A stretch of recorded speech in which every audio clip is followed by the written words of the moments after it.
presenters, judges, and all the distinguished guests and participants here at this session based on the theme of Role of Law in Ensuring Sustainable National Security. Now, I would like to give a brief introduction about Mrs. Sumathi Dharmawardena, the Honorable Chairperson of the current session. Mrs. Sumathi Dharmawardena currently serves as an Additional Solicitor General attached to the Attorney General's Department.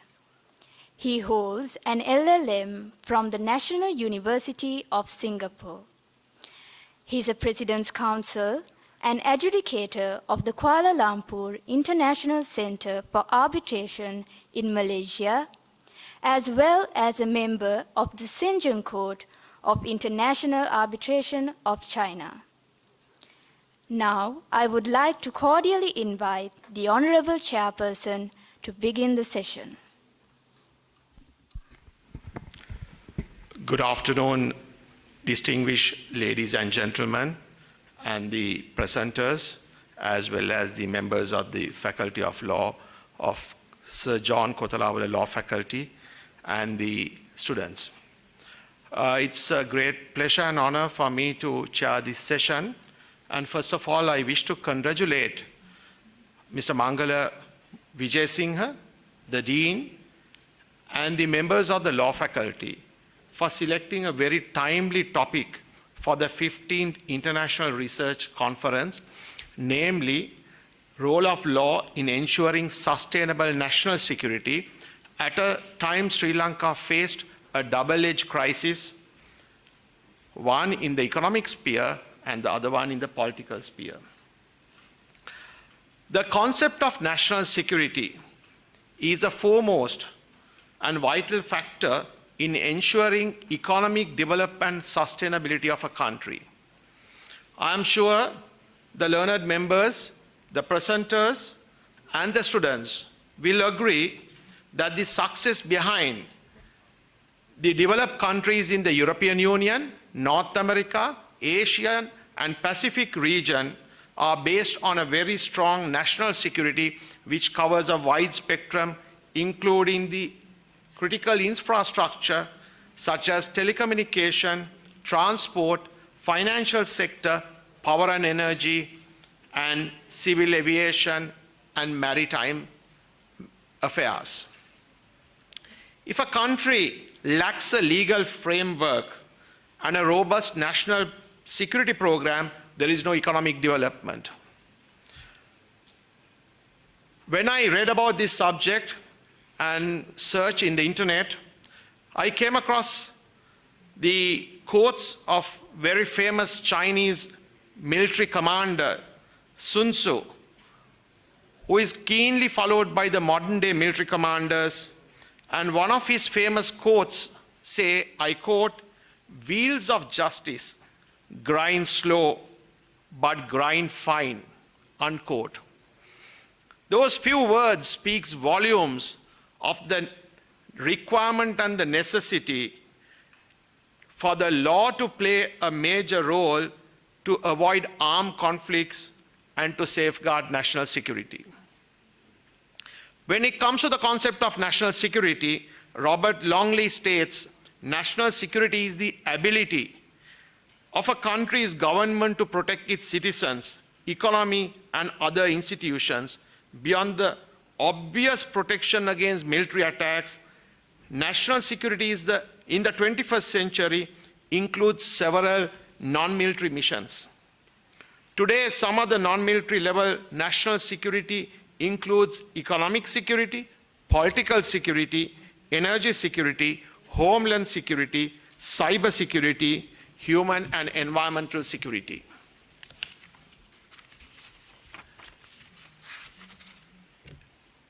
In a paper presented to the Academy of Criminalistic and Policy Studies in Belgrade, Sasa Mijlokovic and Dusan Belgojevic has stated, I quote, "One of the major principles of national security in every modern democratic state is the rule of law.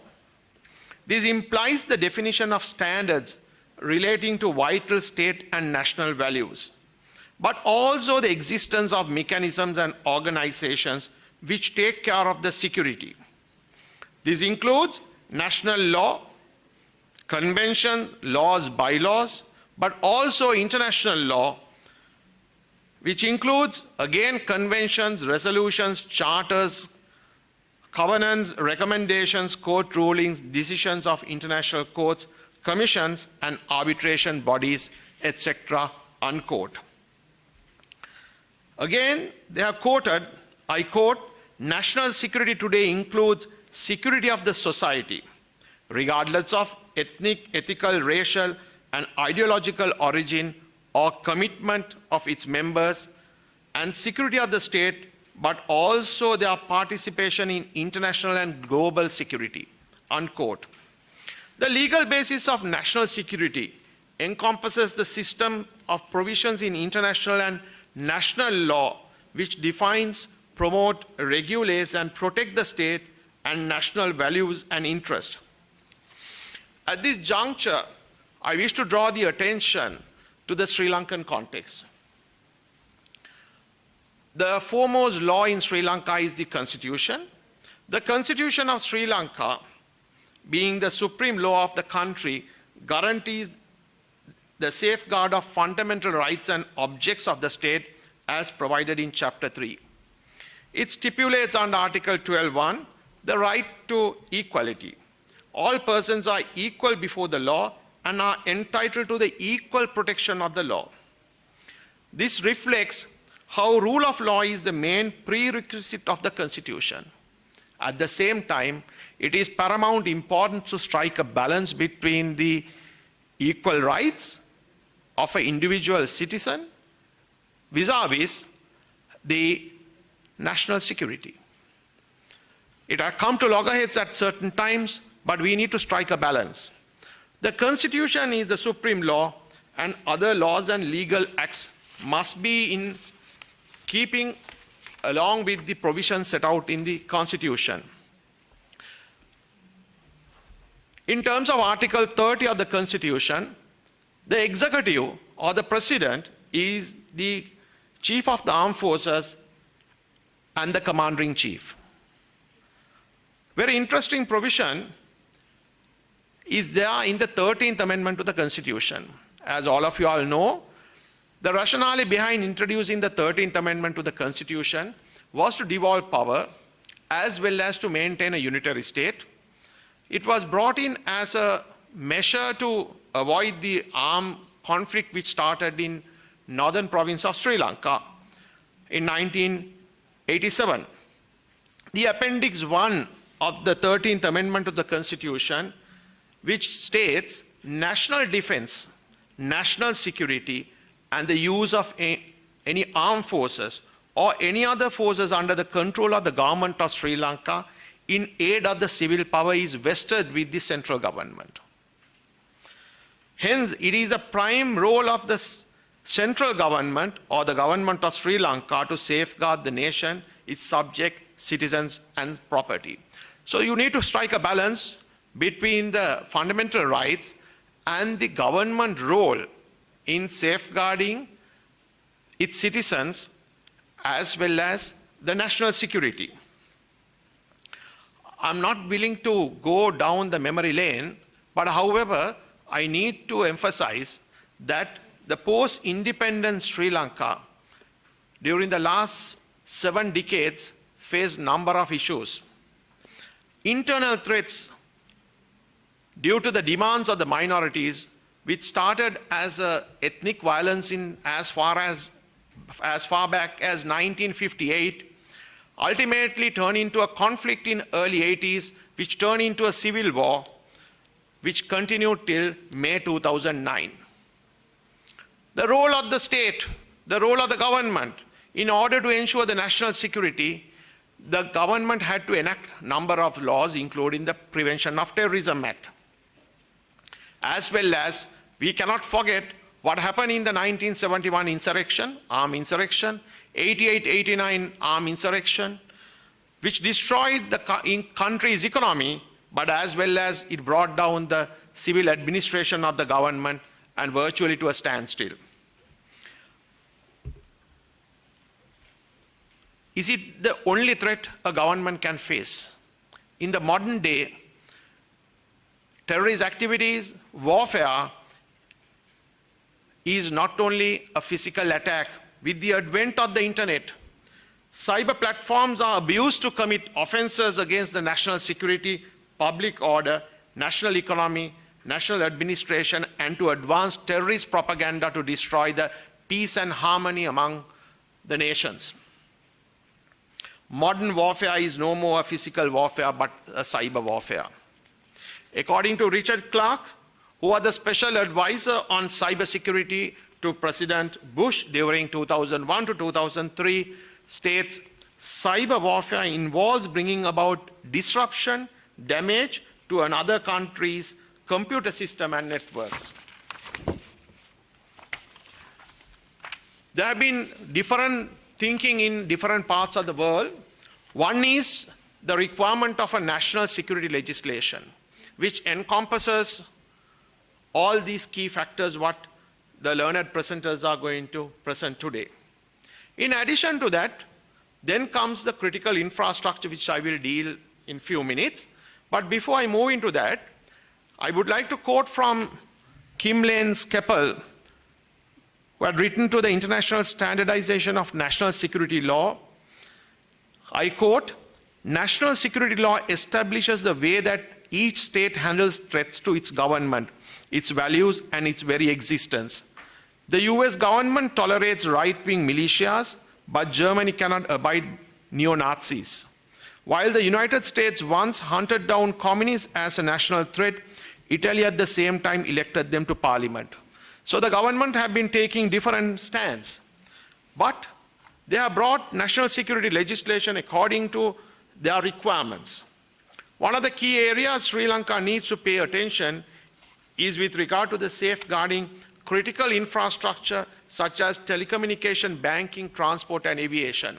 As you all know, Sri Lanka attracts a lot of attention for being in the middle of the Indian Ocean and in a vital location which the east and the west goes, the shipping lanes go across Sri Lanka's maritime boundary. We are connected with submarine cables to maintain proper communication with the rest of the world, which forms part of the critical infrastructure, and Sri Lanka lacks legislation to safeguard that, which will amount to breach of national security. European Union brought regulations on critical infrastructure, and critical infrastructure means any system which is essential for providing vital economic, social functions, including food security, transport, energy, information systems, and financial systems. This initiative by the European Union was brought in to protect these critical infrastructure being disrupted by natural disasters as well as man-made threats, especially terrorist activities, cyber attacks, and hostile foreign ownership. Let's look at what Australia did. Australia enacted Security of Critical Infrastructure Act in 2018, and it places obligation on specific entities in the electricity, communication, data storage, financial services, water, healthcare, and transport, which includes air services and the defense industry, to maintain the critical infrastructure, because any breach in these areas will amount to breach in the national security. As I mentioned to you all, we have a Telecommunication Act which was enacted in 1991. We don't have an act to protect the submarine cables which connect Sri Lanka. So the Sri Lanka's legal system has not taken steps to develop necessary legislation to protect the critical infrastructure. Today, the national security is in the hands of number of agencies, including the armed forces and the civil authorities. Because why I'm saying it's civil authorities, because the critical infrastructure is managed by the civil authorities. So any threat to the national security can emanate from different quarters, and the persons and the agencies in charge to cover those issues are not only the armed forces and the police, with due respect to them, but the civil agencies such as the Telecom Regulatory Commission. Then you get the telecom operators. Sri Lanka is a fully liberalized telecom industry, as well as the maritime service providers and the air service providers. All these are connected through data networks and the communication networks. That is where the Australia and the European Union has gone forward by enacting necessary legislation to look after the critical infrastructure. I will not take much time. I'm sure the learned presenters, I went through their synopses. They have taken a lot of trouble, gone through, and they have done justice to their given topics, and we are eagerly waiting to listen to you all. And I take this opportunity to wish you all the best and success to the 5 presenters. Thank you. Over to you.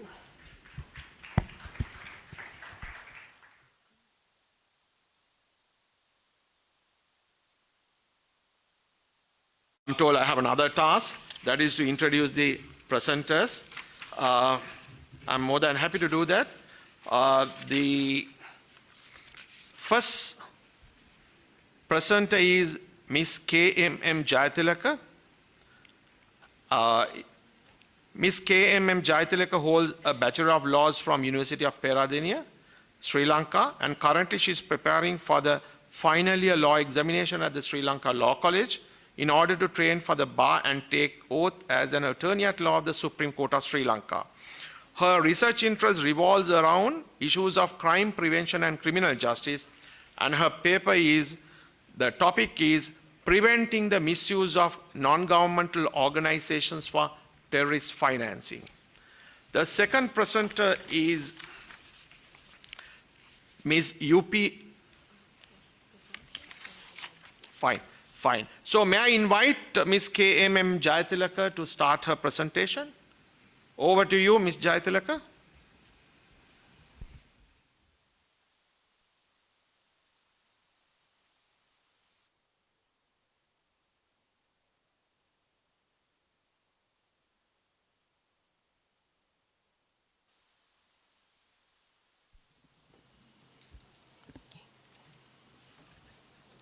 Good afternoon, the distinguished evaluation panel and the audience.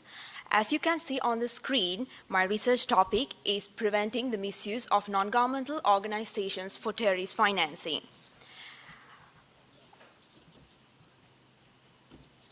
So this topic is worth paying attention, in particular in developing states such as Sri Lanka, because non-governmental organizations play an important role in terms of socio-economic development of a country, because it complements the efforts of a government to provide services to services and assistance to those in need. However, terrorist organizations take advantage of certain defining characteristics such as access to multitude of sources of funds, cash intensiveness and position of large transitory workforces, and high level of public trust and global interconnectedness in terms of financial and logistical networks, and obligation to safeguard beneficiary privacy to infiltrate this sector and misuse not only the funds but also the operations to cover for and also to support terrorist activities. Therefore, safeguarding this sector is both a critical component of the global fight against terrorism, as well as to preserve the integrity of this sector and to uphold or rather enhance the confidence of the stakeholders. To that end, effective supervision of this sector based on comprehensive regulatory mechanisms, mostly in administrative nature, is considered to be the most optimum strategies, one of the most optimum strategies to identify, prevent and combat this terrorist manipulation of this sector. Despite the existence of multiple laws in this regard in our country, negative impact made on the sovereignty and the national security by NGOs by their undeniable involvement, such as, for example, Easter Sunday bombings, it raises doubts as to the capability of these current legislations with regard to coping with this threat of terrorist financing in this sector. Therefore, this study basically gauges the effectiveness of one of such principal laws, that is the Voluntary Social Service Organisations Act number 31 of 1980, in preventing terrorist financing in the non-governmental organisation sector of Sri Lanka. These are my research questions, and this research serves the twofold objective of identifying gaps, loopholes and weaknesses in the Act and exploring solutions to overcome these hindrances in this Act. This is my hypothesis. To conduct this research, I have used primary sources, following primary sources and secondary sources. It enabled the researcher to identify accurately loopholes, weaknesses and gaps in the Act. In addition to that, semi-structured interviews with officers from government agencies such as National Secretariat for the Non-Governmental Organization, Financial Intelligence Unit and Criminal Investigation Department were conducted to better examine the risk of terrorist infiltration of this sector, as well as to formulate solutions to this problem.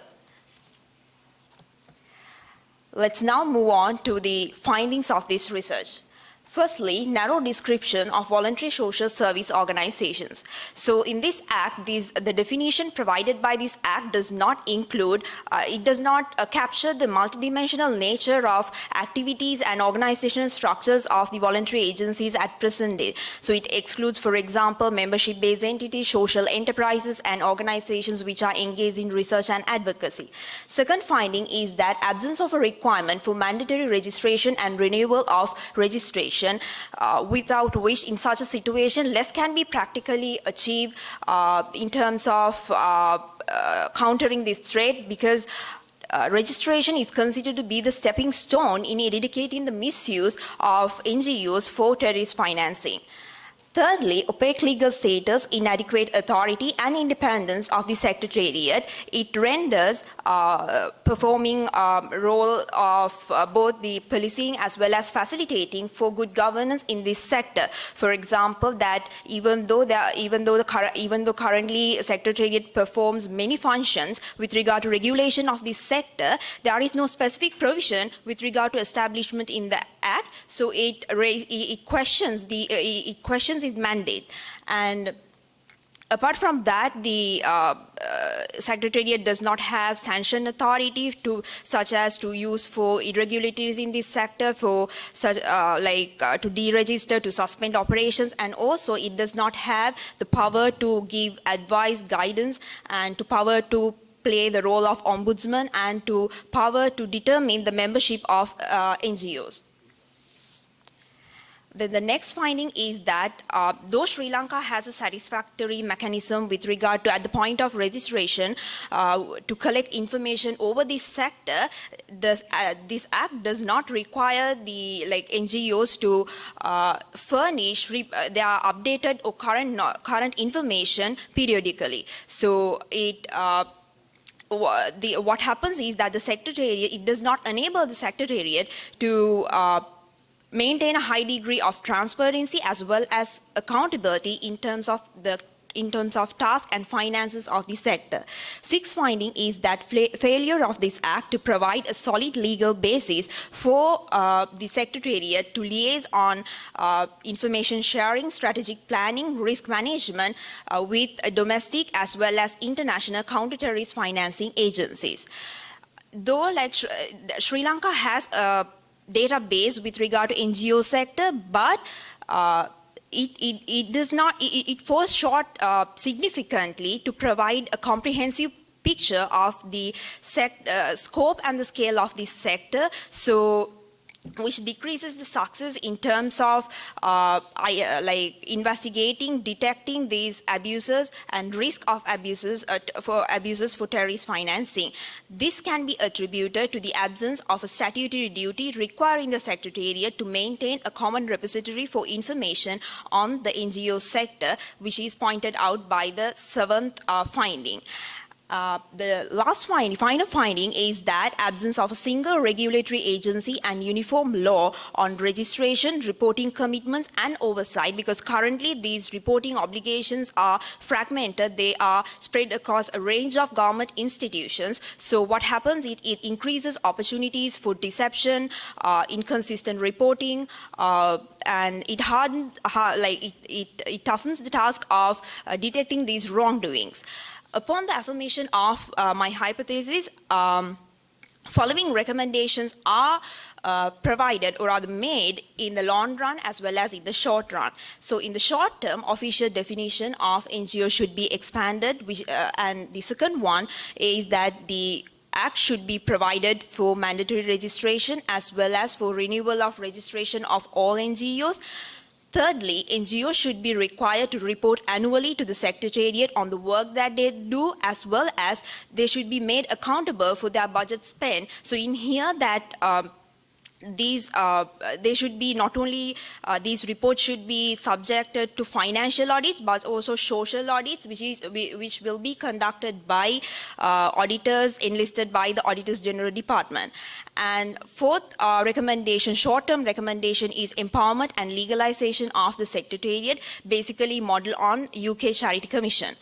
And final short-term recommendation is provisions should be introduced to the Act to enhance the financial transparency of the sector. So, such as like requiring NGOs to utilize alternative payment mechanisms authorized by the central bank, and to seek approval from the Secretariat to solicit funds over a certain threshold, and to transfer or divert funds between NGOs. And the long-term recommendations are NGO Secretariat should be reformulated as a single lead authority to unite and regulate the work of the entire sector. So the Secretariat should be the single portal for registration, reporting commitments and oversight of this sector. Second long-term recommendation is that given the increased risk with regard to NGOs receiving funds and NGOs which have operations in transnational nature, enactment of it is recommended to enact a Foreign Contribution Regulation Act. We can pay attention in making this legislation to the Foreign Contribution Voluntary Act, Voluntary Activities Act 1978 of Bangladesh. And fourth one is Sri Lanka should introduce a comprehensive national database equivalent to GuideSA, which is the USA NGO national database. And fourthly, even though the common manifestation of regulating this sector is governmental regulations, it is regarded that government regulations accompanied with or merged with self-regulation plus sustainable sector outreach programs are considered to be the optimum strategy to regulate, because this is a double-edged sword task. Therefore, NGO Secretariat should develop a self-regulatory code which addresses issues such as organization integrity, communication, governance and finance, and also implement sustainable sector outreach programs with regard to enhancing the people who are engaged in this sector with regard to this risk of terrorist financing in this sector, as well as control strategies.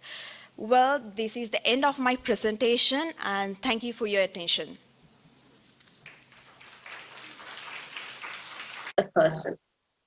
A simple example would be like sending a picture which has obscene nature and which would ultimately or eventually cause annoyance or embarrassment to a person. That would amount to cyber harassment.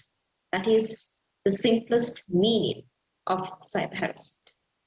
Another important question in order to continue this discussion is why we need legislations. Actually, why we need laws to prevent cyber harassment.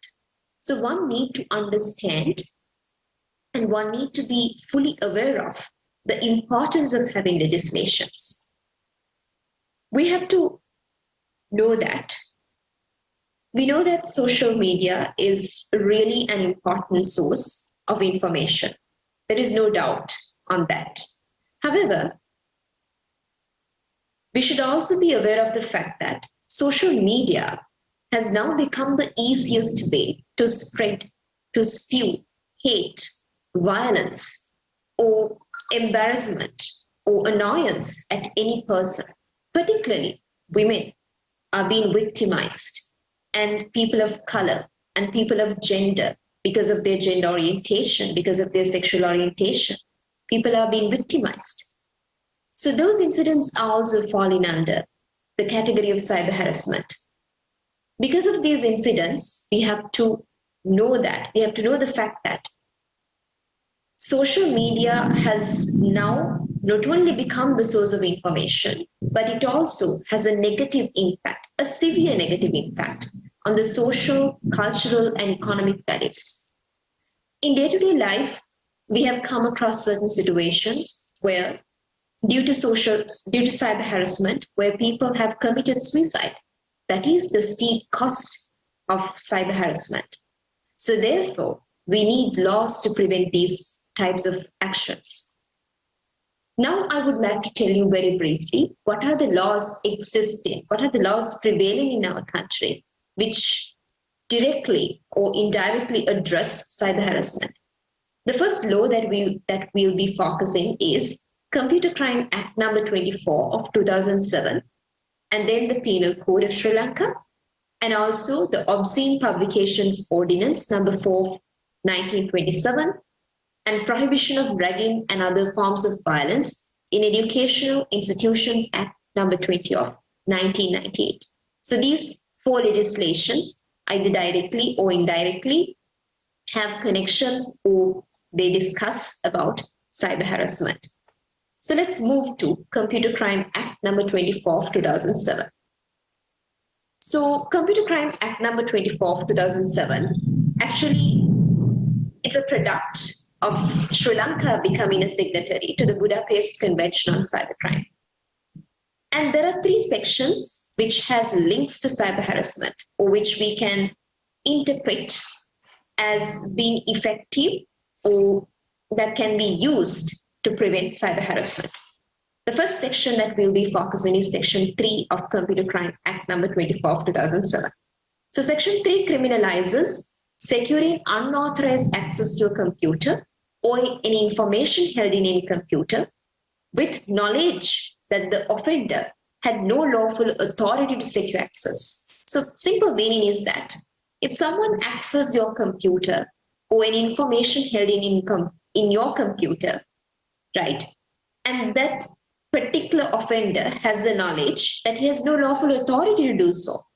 So this section can effectively be used to combat cyber harassment. Why? Because in day-to-day life, we have come across certain situations where the mobile phones, your laptop has been, maybe your laptop has been stolen and the information held in your laptop has now been used to cause annoyance or sometimes to threaten you. So those actions can also be convicted under Section 3 of Computer Crime Act. Section 4 is more of a development of Section 3. So it criminalizes unauthorized access with the intention of committing another offense under this particular act or by any other law. So incidents like revenge pornography, like incidents relating to sextortionists, these acts can be penalized under Section 4 of this act. And also Section 7. Section 7 criminalizes dealing with information which the perpetrator knows or has reasons to believe as having been obtained without lawful authority by another person. Maybe your computer being hacked, or maybe your Facebook profile being hacked, and now the pictures that you have posted on your social media accounts are now being used to cause annoyance, to cause harassment, to cause embarrassment to you. So these acts can also be penalized under these sections. So these three sections are really important. The next law that we'll be talking about is the next piece of legislation that we'll be focusing on is Penal Code. So Penal Code has 3 sections that not directly, but more of kind of more of an indirect way. These 3 sections can be used to convict people who have committed cyber harassment. So Section 345 talks about convicting people who have committed sexual harassment, either by assaulting someone or by way of assaulting or by way of using criminal force, and also by way of using words or any actions. So this section can be interpreted as a very important section to convict people who have committed sexual annoyance or sexual harassment. Sometimes the words that are being used in social media, or the words that are being, the information generating on social media may cause annoyance or harassment, or may target a particular group of people. So those kind of activities can also be convicted. Section 372, it talks about putting a person in fear of an injury to that person or to any other person, and thereby dishonestly inducing that person. So put in fear to deliver to any person, any property, any valuable security, or anything signed or sealed. So this is actually, extortion, way of extortioning people.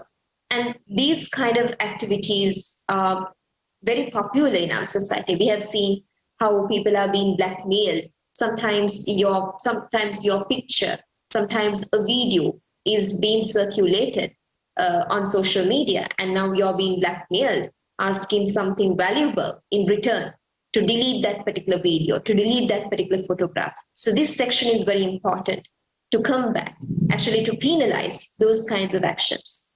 And Section 483 of Penal Code is also very important, and it can also be used to combat cyber harassment. The next law that we'll be focusing on is Prohibition of Ragging and Other Forms of Violence in Educational Institutions Act number 20 of 1998. This is also a very important law, and there are 2 sections under this act which we can use to criminalize and to penalize cyber harassment in the cyberspace. Section 2 prohibits ragging, and ragging, as defined under Section 17 of the same Act, is any act which causes or is likely to cause physical or psychological injury or mental pain or fear to a student or member of the staff of an educational institution. Ragging can also be happened in social media platforms. Sometimes if you are a student of a particular education institution and now your name is being circulated and your conduct, sometimes your conduct or your behavior are now your behavior or your conduct are now being criticized in a way that causes annoyance, in a way that causes embarrassment to you. That can also be convicted under this section. And Section 3 makes it an offense to criminally intimidate a student or a member of the staff of any educational institution. That is also a very important section if we are to address harassment within educational institutions. An Obscene Publication Ordinance number 4 of 1927.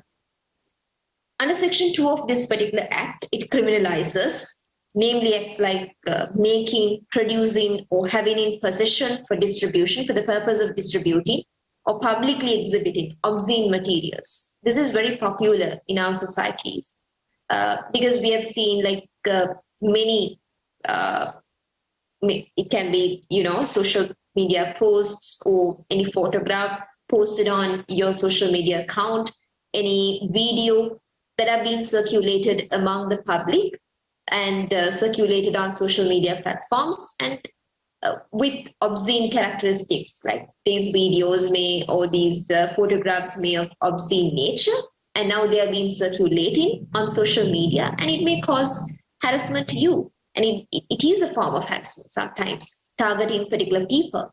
So those kinds of acts can also be convicted under Section 2 of this ordinance. So these four legislations are mainly the laws existing in Sri Lanka, which either directly or indirectly discuss or convicts or penalize any acts relating to cyber harassment.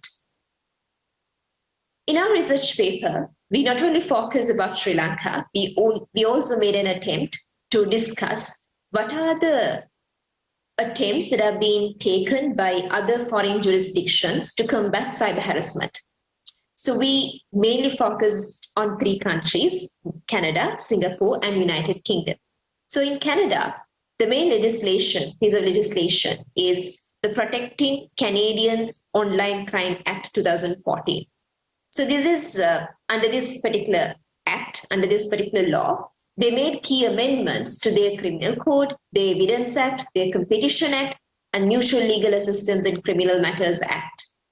So Section 162 of the Canadian Criminal Code of 1985, which is now amended, and under this new legislation, like they said that everyone who knowingly publishes, distributes, transmits, sells, makes available or advertises an intimate image of a person, knowing that the person depicted in the image did not give their consent to that conduct, or being reckless as to whether or not that person gave their consent to that conduct, is guilty of an indictable offense and liable to imprisonment for a term not exceeding 5 years. So this is very clearly sets out, and this is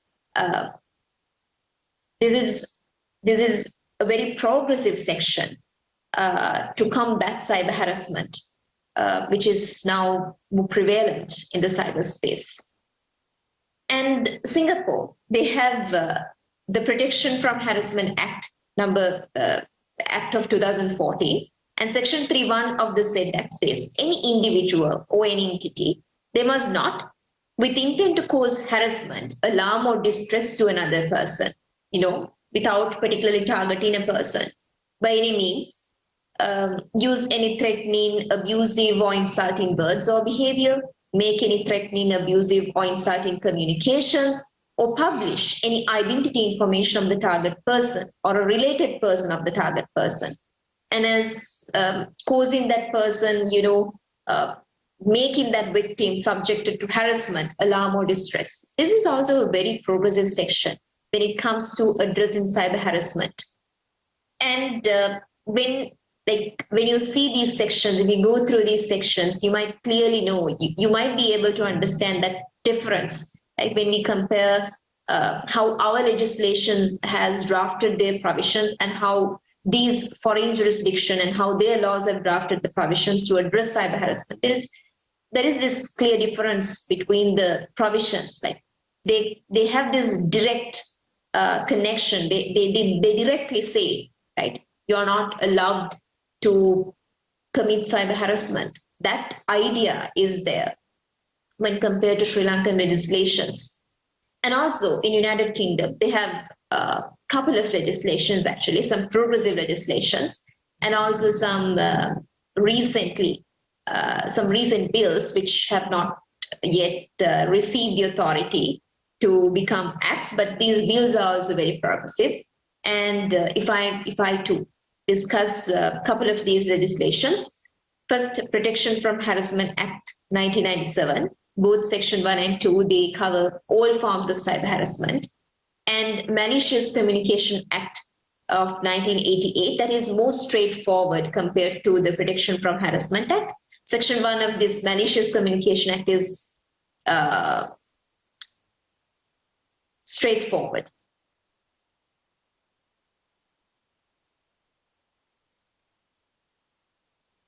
On the screen, I'm here today to present my study on combating white-collar crimes, which is a comparative study on regulating the rapid evolution of white-collar crime in Sri Lanka. I think everybody has heard about white-collar crimes, but hardly anyone knows a lot about it, although these crimes have taken an epidemic form, thus becoming a ubiquitous phenomenon in a country like Sri Lanka. Therefore, let me begin by explaining what is a white-collar crime. White-collar crime is a crime committed in the course of one's employment or profession by a person of high social standing and moral character. It is ascertained that white-collar crime is a relatively new phenomenon compared to most types of offences. Although white-collar crime is a distinct wrongdoing that seems to do no physical harm, it fetches significant and detrimental impact on the society as a whole in terms of socio-economic growth. The manifestation of technological advancement and industrial evolution being the most looming grounds for white-collar crimes to rise, many examples of white-collar crimes are considered more extensive than conventional crimes as they elicit intense concern and threaten national security. And when looking at the white-collar perpetrators, they are often people with extensive knowledge in many professional fields, and what encourages them to commit such offences was breaching the trust placed upon them is their eminent position. To give you examples of white-collar crimes, as per the crime statistics in Sri Lanka, forgery, bribery, mischief, cheating, and criminal misappropriation of property have been revealed as the most recurrent white-collar crime that are uprising to a great degree. So to put you in the picture about white-collar crimes and the legal framework pertaining to combating such crimes, my presentation is focused on covering the objectives of analyzing the existing legal regime and other statutory provisions and identifying the practices that can be incorporated to the domestic legal framework from the lessons learned through a comparative legal analysis of the jurisdictions of UK, USA, and India. And to achieve the objectives, a methodology that is qualitative in nature has been adopted and research materials have been picked up from numerous primary and secondary sources. Furthermore, a comparative approach has been incorporated in order to analyze the jurisdictions of UK, USA, and India. Let's now move on to the results of my research. As you can see, I have divided my discussion under the headings of the concept of white-collar crime, legal framework pertaining to white-collar crime, and a comparative analysis between the legal frameworks prevailing in Sri Lanka, UK, USA, and India pertaining to white-collar crimes. Accordingly, my first point concerns the concept of white-collar crime. The term white-collar crime was first used by the criminologist and sociologist Edwin Sutherland in 1939 as a crime committed by a person of high social status and respectability in the course of his occupation. Later, this was further developed as crimes committed by a person of the upper socioeconomic class who violates the criminal law in the course of his occupational and professional activities.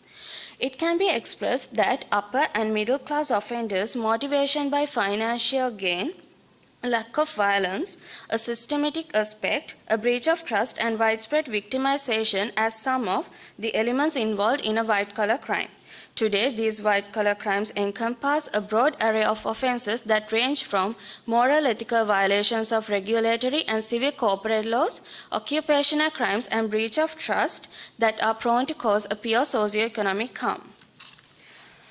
If you look at this table, you can see numerous examples of common white-collar crimes that are being conducted in Sri Lanka, UK, USA, and India. In the context of Sri Lanka, it is evident that almost 50% of the companies are victims of many types of such crimes, where only 2/3 of these offences being detected by chance. And then I'll go on to highlight the socio-economic cost of white-collar crimes. White-collar crimes adversely impact on the government revenue, economic growth, public confidence, and the recovery from COVID-19. They adversely affect future generations, making them suffer from poverty and unemployment, make the infrastructure falls down when a large amount of money is embezzled during constructions. Furthermore, it has an adverse impact on parliamentary budget when large amounts of money are smuggled to other countries. A white-collar crime is also a crime against the society as it allows black money to float in the market and loss to government revenues where the whole fiscal policy is disturbed due to tax evasion. Moreover, other than monetary damages, white-collar crimes also result in posing damage to the victims in terms of violating their rights, health risks, compromising security, and bringing harm to the wildlife and the environment. And it is also agreed that such crimes can lead to organizational failures and job losses, and can also put employees in risk through unsafe working conditions, harm consumers through the sale of hazardous products, and cause pollution issues for the community. I'd now like to move on to the core of my study, which is the legal framework pertaining to white-collar crimes. As you can see, according to the legal framework in Sri Lanka, mainly the Penal Code sets out a number of offences which incriminates a variety of acts as white-collar crimes. In addition, Financial Transaction Act, Prevention of Money Laundering Act, Banking Amendment Act, Payment Devices Fraud Act, and Computer Crimes Act can be named as other important statutes that seek to criminalize various types of white-collar criminal practices. Apart from the aforesaid laws, the Companies Act also regulates provisions with regard to combating of white-collar crimes. And when looking at the legal frameworks in UK, USA, and India, firstly, as per in UK, agencies such as Serious Fraud Office and Financial Services Authority have been established for the monitoring and investigation of corporate crimes in the country. Furthermore, the Fraud Act, Bribery Act, Criminal Justice Act, Financial Services Act, Serious Crime Act, Criminal Finances Act, and the Companies Act provide for the main regulatory provisions with regard to various types of white-collar crimes. Also, there are a number of anti-corruption conventions such as OECD, the Convention of Combating Bribery of Foreign Public Officials in International Business Transactions, Council of Europe Criminal Law Convention on Corruption, and UN Convention Against Corruption. Secondly, in USA, activities that constitute white-collar crimes are enumerated by both state and federal legislations. The U.S. Constitution has given authority to the Internal Revenue Service and the Securities and Exchange Commission for the enforcement and regulation of white-collar crimes. Under the Sarbanes-Oxley Act, SEC is also granted the power to compensate victims of corporate fraud and has established the Public Company Accounting Oversight Board for the prevention of fraud in large scale. Furthermore, the statute Racketeer Influenced and Corrupt Organizations Act was established to provide enhanced criminal penalties, making it illegal to receive income from an entity through a pattern of racketeering activity. Thirdly, according to the legal framework in India, government has passed a number of regulatory legislations that deal with cases of white-collar crimes such as the Indian Penal Code, Essential Commodities Act, Foreign Exchange Regulation Act, Import and Exports Control Act, the Industrial Development and Regulation Act, Prevention of Money Laundering Act, the Prohibition of Corruption Act, Companies Act, the Code of Criminal Procedure, and the Information Technology Act. This leads to my next point, which is a comparative analysis between the legal frameworks. It is evident that both UK and USA have broad far-reaching statutes such as RICO and SCA. Also, regulatory agencies for the oversight of securities markets and investigation of potential violations have been established under both jurisdictions. On the other hand, each country approaches to deter white-collar crime differently. Accordingly, USA has a harsher punishment system as it is not preventative, while UK does not grant harsher penalties as UK is comprised with a system of preventative nature. From the legal perspective of India, there exist various legislations that have been enacted to deal with white-collar crimes which sometimes do not harmonize with the Indian Penal Code provisions. And when looking at the situation in Sri Lanka, that is similar to India, although there have been numerous statutes not having severe punishments like in USA, which imposes longer time periods for imprisonment and higher penalties, preventative measures for the avoidance of malpractices, and lack of regulatory authorities to investigate or detect such crimes, where most of the Sri Lankan companies being more family-owned are huge drawbacks in the domestic legal system. So that completes my presentation. To conclude, I would like to run over some points. So it is clear that globalization and modern business development has opened up new opportunities for human corruption. A novel concept of culpability known as white-collar crime, which is in the form of financial crime, have been brought forth and is treated as a serious danger to a country's economy and society. Especially as a developing country, Sri Lanka has become agonized due to the adverse impacts of this socio-economic issue. Although Sri Lanka has promulgated a number of strict laws and regulations, it is evident that the country's legal framework pertaining to white-collar crimes still struggle to combat those crimes effectively like in UK and USA. As for the recommendations, it is proposed to enact a legislation that solely deals with corporate crimes that are committed as results of white-collar crimes, to enact updated laws that are revised from time to time, to take a stronger stance with the more severe form of punishments as in USA, to incorporate numerous types of white-collar crimes in the penal code. Also, as per UK, it is proposed to regulate legally preventative measures. Furthermore, departmental action shall also be taken against every professional alleged to have involved in corruption for unlawful gains. Adequate regulatory authorities such as SFO and FSA should be established. Furthermore, the Company Act can be amended by including new provisions as to how best practices should be strictly followed in accounting, auditing, reporting, corporate governance, and other capital market related functions. And also, it is proposed an internal friendly procedure that gives a secured opportunity where anyone employed in the corporation to report any malpractice. For further success, whistleblower protection shall be ensured, as whistleblowers often know information within the corporation and attempts to disclose knowledge they have with regard to commission of white-collar crimes by the high-ranking officials. And here, the sources that are used have been cited. Well, that brings to the end of my presentation. Thank you for your attention.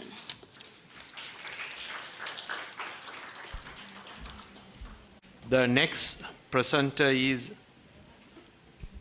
Miss Indira Ratwatte.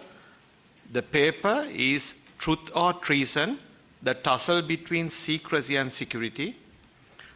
Ms. Indira Ratwatte, she holds a Master of Laws from the University of Colombo. She's an attorney at law, currently lecturing at the Faculty of Law, General Sir John Kuthalawada Defence University. Over to you, Ms. Ratwatte. Thank you so much. Good evening to my very distinguished audience. I apologize for my rather unorthodox attire. It's due to medical reasons. So in keeping with today's session, the role of law in ensuring sustainable national security, I have gone with this topic, Truth or Treason, the tussle between secrecy and security. The essential areas I will aim to discuss are the Official Secrets Act, the Army Act of Sri Lanka, both legislative enactments of our country, the Constitution of Sri Lanka, and for comparative purposes, the Espionage Act of 1917 of the United States, and two case studies that occurred under that statute, that of Chelsea Manning and Daniel Hale. Now, my hypothesis is, what is the necessity for legislation which pertains to official secrets? Secondly, in order for national security to be sustainable and for it to have an organic and a holistic growth, then there must be legal clarity to concepts that are punitive in nature. Through that I mean where penalties like imprisonment are given out, meted out to those who are accused and convicted.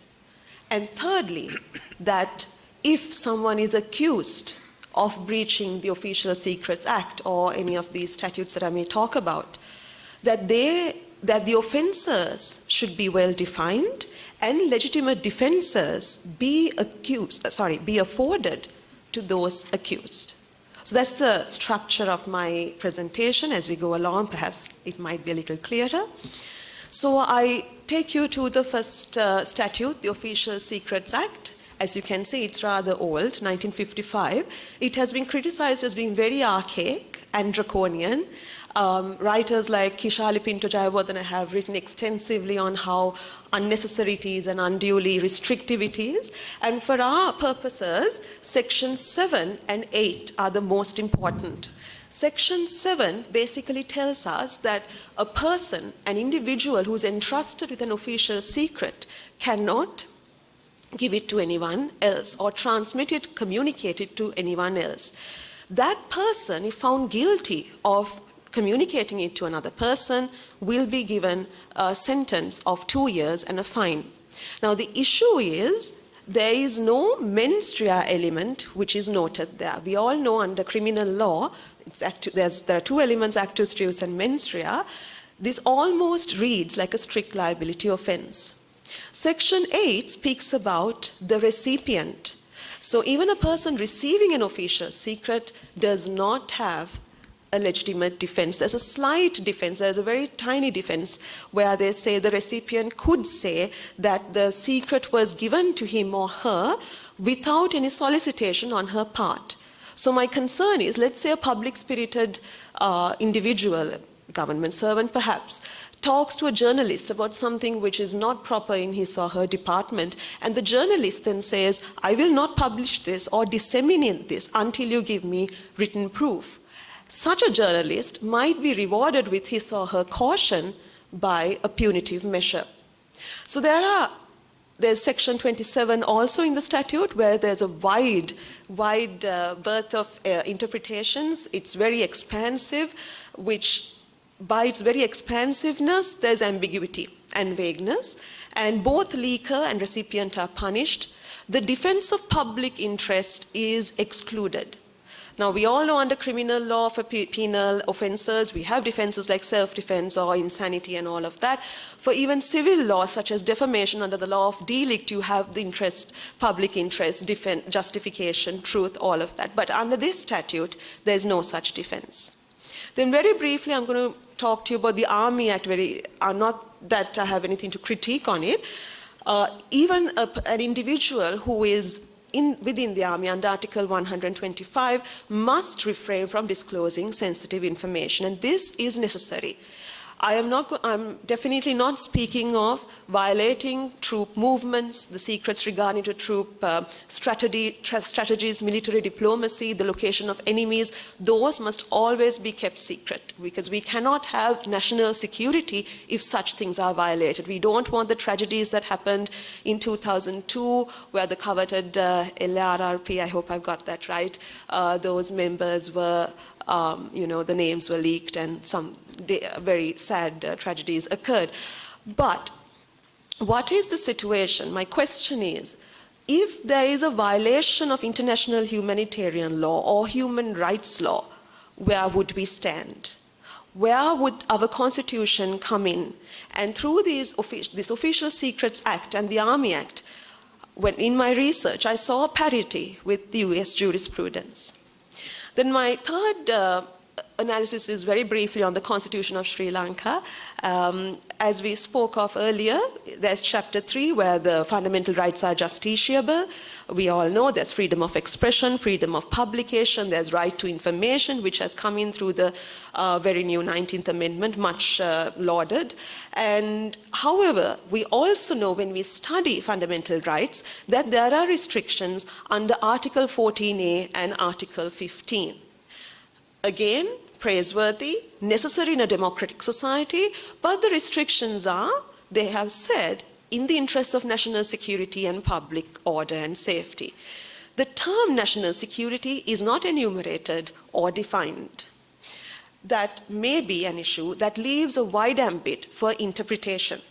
So a wide discretion is given to public authorities. One more article I would like to draw your attention to is Article 16, which is at the tail end of the Fundamental Rights chapter, which says that all unwritten and written laws which precede the Constitution will remain operative, notwithstanding anything inconsistent with the Fundamental Rights chapter.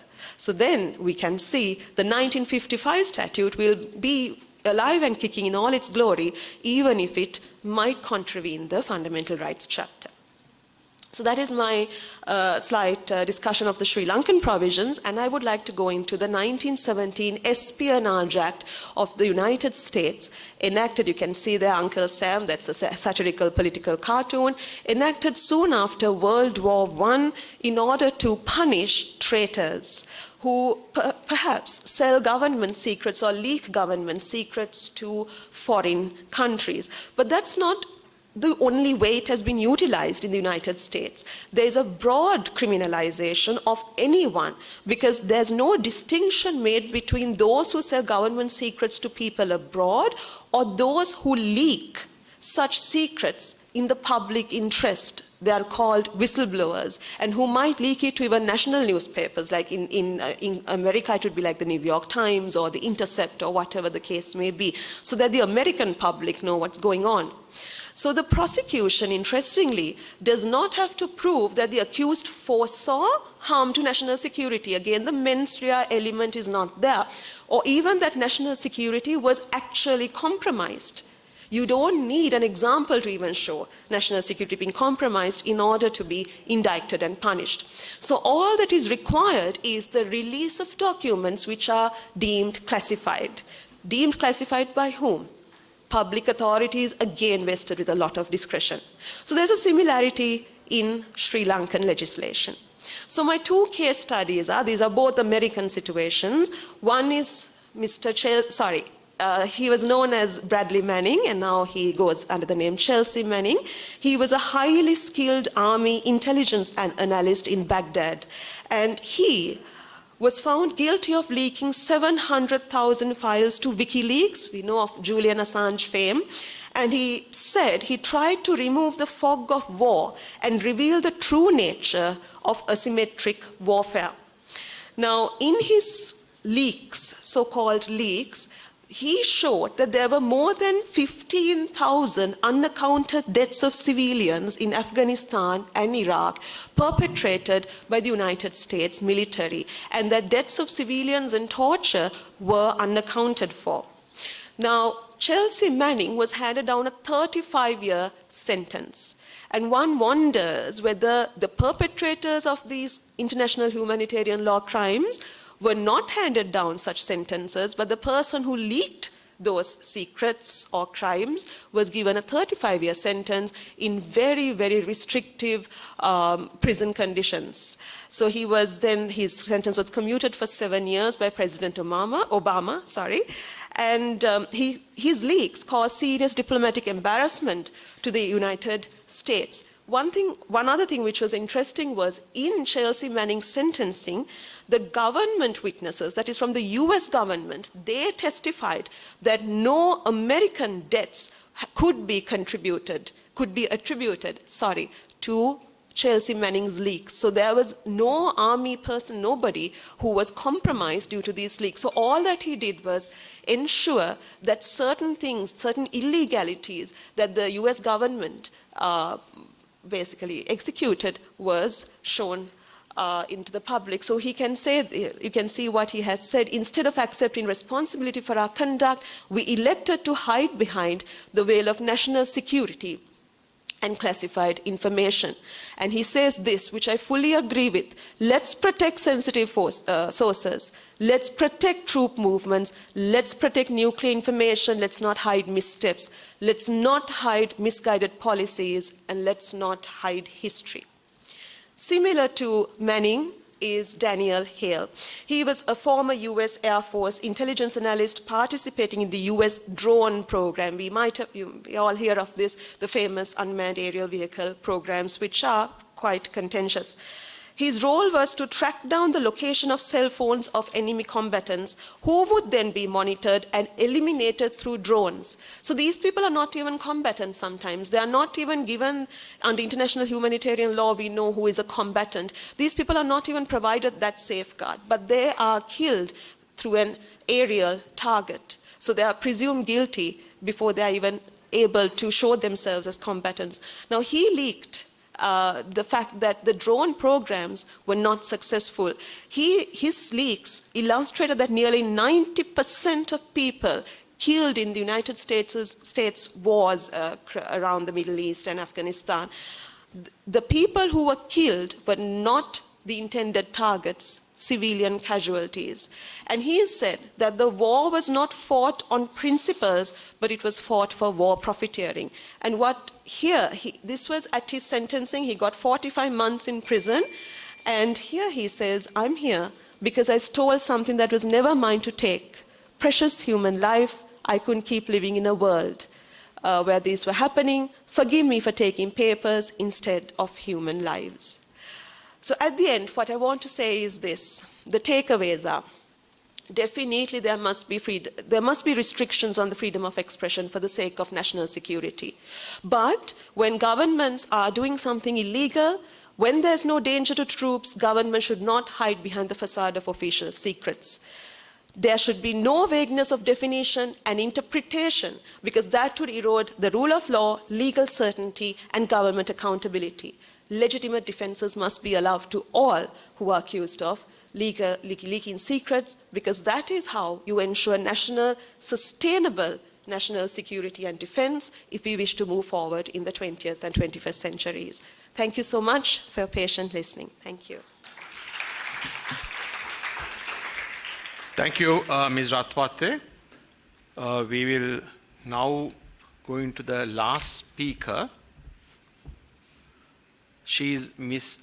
Dunisha T. Siwrathne.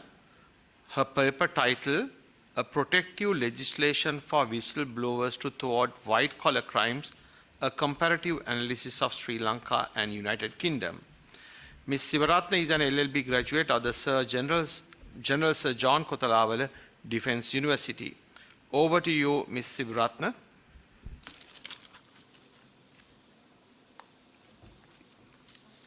Good afternoon, Honourable Chairperson, distinguished panelists, ladies and gentlemen.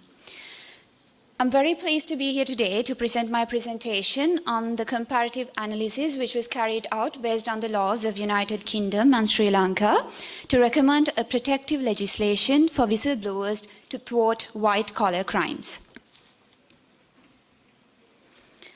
Although we speak about economic miracles happening in Sri Lanka right now, nothing has changed so far. The IRD's Commissioner General, in his last week's address to the chartered accountants, stated that whistleblowers play an important role in reducing tax evasion, and thus their silence is one of the reasons for the depleted state of revenue. The question is, why do they hold their tongues? There are certain legal provisions in Sri Lanka which curb whistleblowing. Citing some of the examples, Section 16 of Sri Lanka Press Council law renders it to be a crime, indictable by a prison sentence, to publicly disclose any news publication related to Cabinet Ministers' proceedings, even if the publication was made with good faith to uncover a fraud. Moreover, there are certain other statutes, notably pertaining to financial institutions, which necessitates declarations to be signed by employees promising to hold every transaction of that particular organization to be hidden unless transparency is mandated either by the directors or by any lawful court. Exposure of fraud in public interest is further restricted through Section 45 of Monetary Law Act. And thereafter, speaking of the legal recognition given under the UK's law for whistleblowers, it has not yet been recognized either by the UK's Securities or the Companies Act.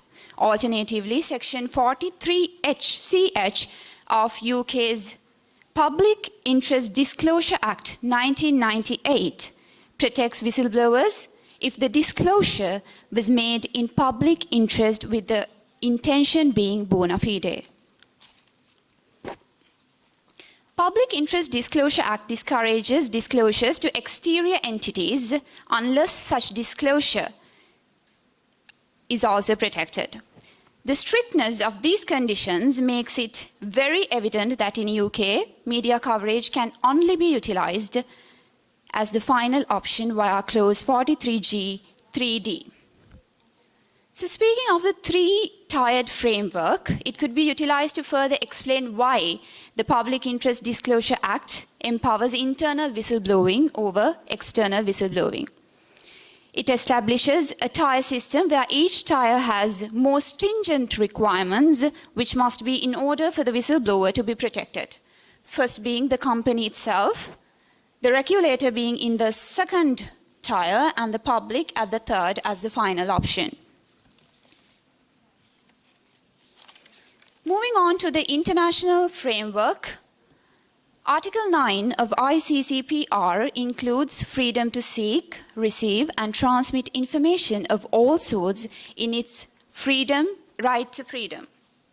Since Sri Lanka has ratified this, it could be said that Sri Lankan employees are protected from punitive measures which are taken by their employers for blowing the whistle.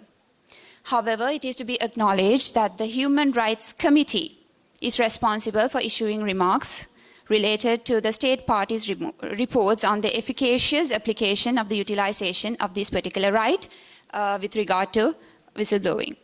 So, yet the minimum threshold still exists. Thereafter, Article 19 of UDHR guarantees freedom of opinion and expression, whilst Article 9 prohibits individuals getting subjected to arbitrary arrests, detention, and exile. Though arrests and exiles are too common and conventional, yet arbitrary arrest could fit the criteria of punitive impacts which the employees will face due to blowing the whistle. And moreover, the detention here can be used to interpret suspension from employment for disclosing. Sorry.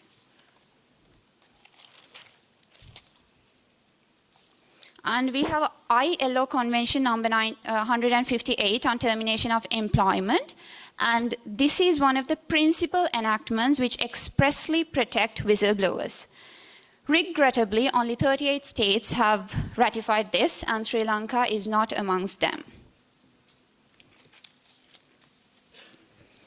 So citing the Sri Lankan law, by inference from Article 12.1, the Sri Lankan Constitution implicitly establishes anti-corruption liberation to be free from fraud and corruption. Article 3 and 4 affirm this. Article 14.1a, coupled with Article 12.1, recognizes the right to speech and expression subjected to extremely limited constraints to expose fraud. Article 28 specifically imposes a fundamental obligation on every citizen, including the duty to enhance national interest, labor diligently in his chosen vocation, safeguard and preserve public property and secure nature's resources. Fulfilling these tasks will frequently need the uncovering of malfeasance.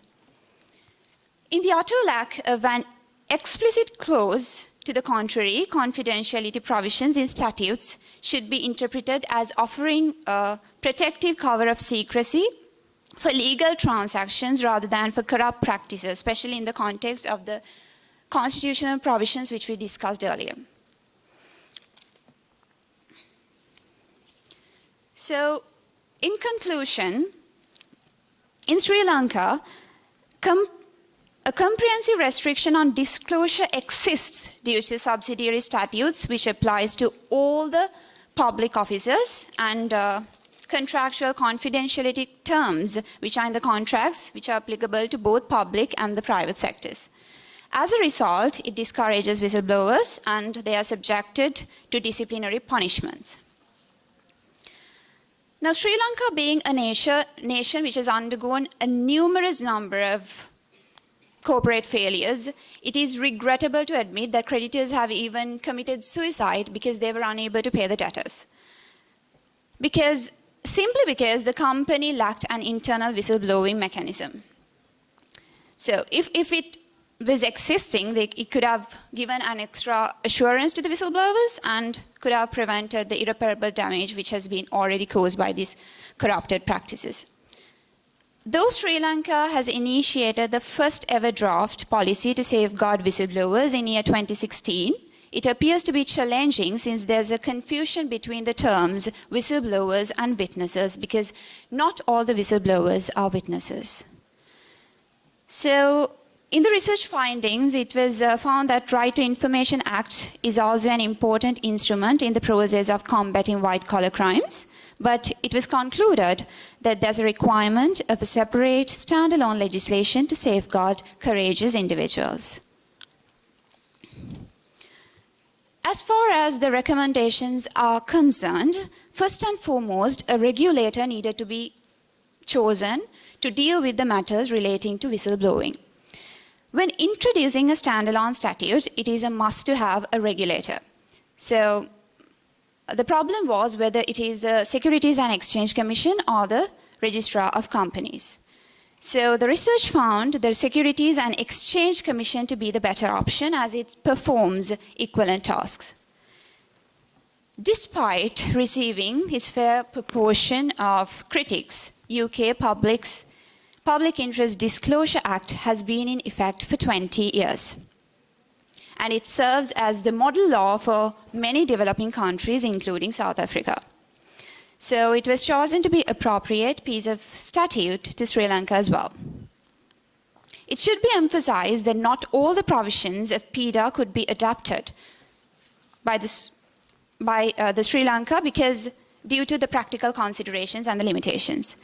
Consequently, what could be implemented precisely in practice need to be chosen, and followings were chosen to be included mandatory by the research.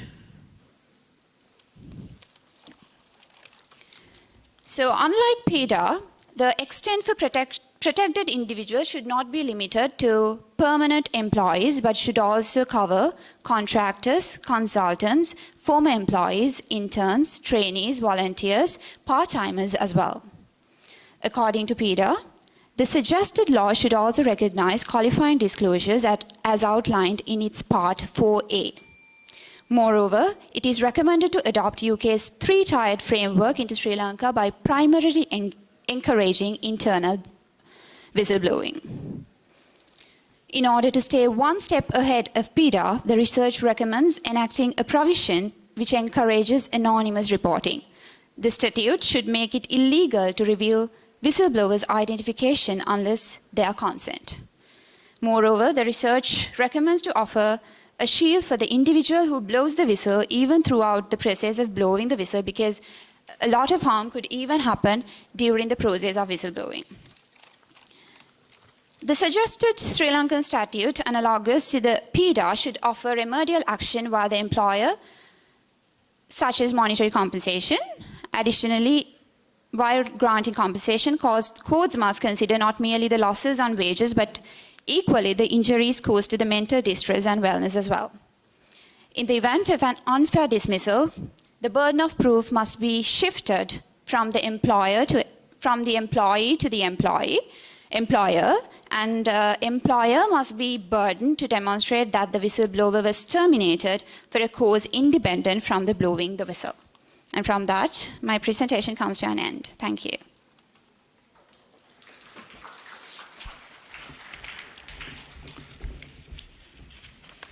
Thank you, Ms. Siwrathne.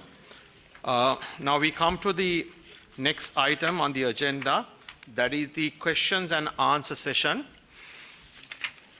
When we go through the notes submitted, the presentation submitted by the eminent legal luminaries, the preventing the misuse of non-governmental organizations for terrorist financing, sufficiency of existing legislations to prevent cyber harassment in Sri Lanka, combating white-collar crime, a comparative study on regulating the rapid evolution of white-collar crimes in Sri Lanka, truth or treason, the tussle between secrecy and security, and a protective legislation for whistleblowers to thwart white-collar crimes, a comparative analysis of Sri Lanka and United Kingdom, covered part of the wide spectrum of a role of law in ensuring sustainable national security.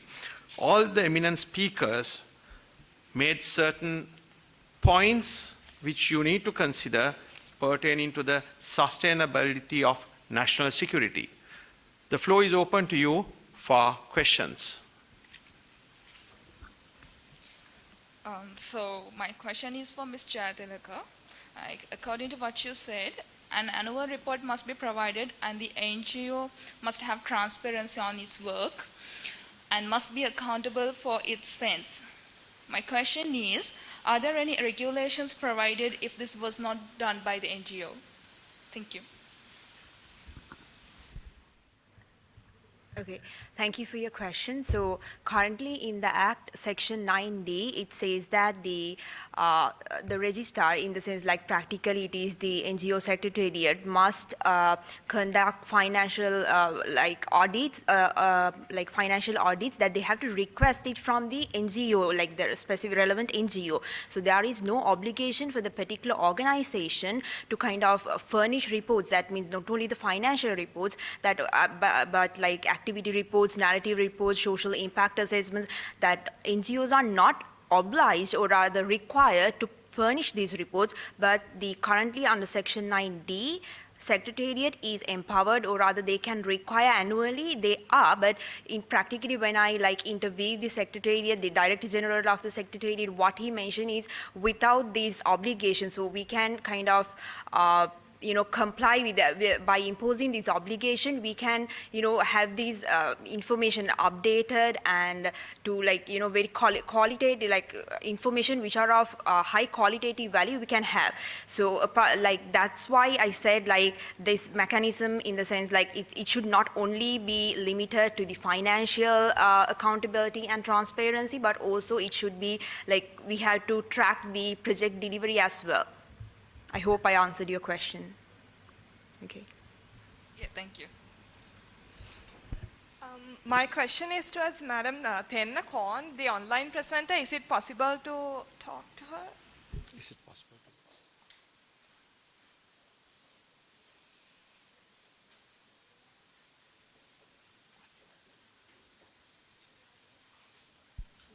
I'm sorry, heard that she's not a...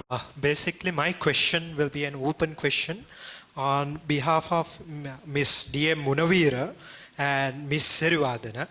So basically, when we look into the proportionate compliance of law, we've been talking about white-collar crimes. So what we have seen bribery and we have seen conspiracy playing a game within the financial atmosphere of a state. So basically what we have seen in the ground of white-collar crimes, the people who complies these crimes do amplify corporate state of bodies, and then they take out their names into an unknown position, and that is where the crime is being contaminated, or rather it has been taken out from the state to another transnational jurisdiction. So my question is, Madam, how we are going to amplify this? Where and what would be the law, or are we having sufficient law to contribute assistance in the national legislation? Because we have the Bribery Act, we have forgery regulations, we have the Companies Act regulating these corporate entities and individuals who have been doing their set of accessions within the state. But my set of question is how we are going to make the accession into the transnational platforms. If they are making corporate bodies out their way and committing white-collar crimes, what would be the accession there? Thank you, sir. Thank you, madam.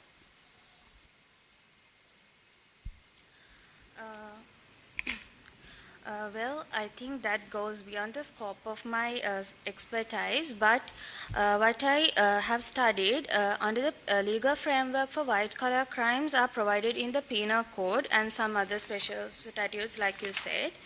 So these offences have been mentioned in the Penal Code and the Bribery Act, like I said, in so many special statutes. But the thing is, when we compare the domestic legal framework with the other jurisdictions, which I took for my study, like UK and USA, these crimes do not have severe punishments and longer imprisonment terms and higher penalties. For example, if we take dishonest misappropriation of property under Section 386, the term of punishment, imprisonment, is only 2 years and fine. Likewise, they have minimum term periods for each criminal offences according to the Penal Code. So there are drawbacks in the Sri Lankan system, like I said, that lack of preventative measures to avoid malpractices, lack of regulatory authorities to investigate and detect such crimes. So those are the drawbacks that I found through my research. And yeah. Thank you, madam. I think it's a very important question. With regard to your question pertaining to extraterritorial jurisdiction, when it comes to certain offences which has certain links beyond the territory of Sri Lanka, how the system can handle that type of a situation? I think that's your question. Now, when it comes to that, yes, sir. Certain white-collar crimes, which I was thinking to deal with it after the Q&A session is over, but let's have an interactive session. With regard to the paper presented by the presenter on the comparative study on regulating the rapid evolution of white-collar crime in Sri Lanka. One of the areas white-collar crimes are taking effect is the corruption in sports. The Sri Lanka enacted Act number 24 of 2019, the prevention of offences relating to sports. In that act, we have incorporated a provision with regard to the jurisdiction when a crime is committed and it involves another person or persons outside the jurisdiction of Sri Lanka, but if that has a nexus to Sri Lanka, you can have the jurisdiction in the Colombo High Court. If I'm not mistaken, it's in section 24 or section 24 of the Act. I don't have the exact details, but that's one instance where the Sri Lanka has considered the extraterritorial jurisdiction. Then in addition to how to resolve this issue is where Sri Lanka has signed MLAs or mutual legal assistance agreements with certain countries. We have signed it with a number of countries, which I don't have the list. There, when an offense is committed, and when we have tried that offense in one of our courts, that particular contracting state is obliged to take necessary steps requested by our government through the Ministry of Foreign Affairs. So that is how it works. Thank you.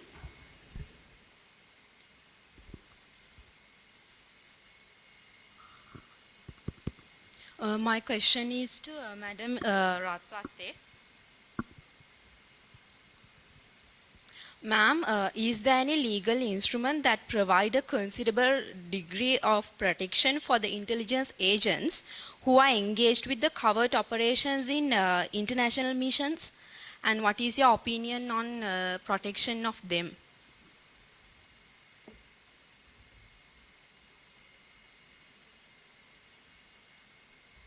Thank you for that question. It's quite thought-provoking and mind-boggling also. So, if so, it would no.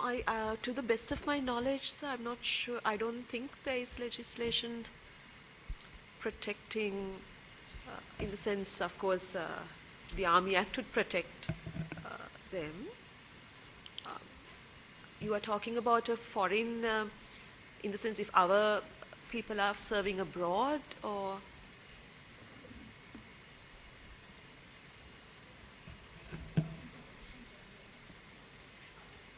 yes. Are you speaking of our officers serving abroad? Who are engaged with the covert operations, like in foreign missions, the intelligence agents and all? I'm sure they are protected, and also if at all the law of that particular domestic jurisdiction should also provide some protection. Ma'am, as per my knowledge, there's no domestic protection. Is there any international protection for them if they are red-handedly caught in any situation? May I answer? Number one is all the Sri Lankan legislation, especially the 3 Armed Forces Acts, are limited to the Sri Lankan jurisdiction. At the same time, if I recollect properly, the Sri Lanka Army Act has certain provisions with regard to the foreign forces operating in our soil. but that is on invitation.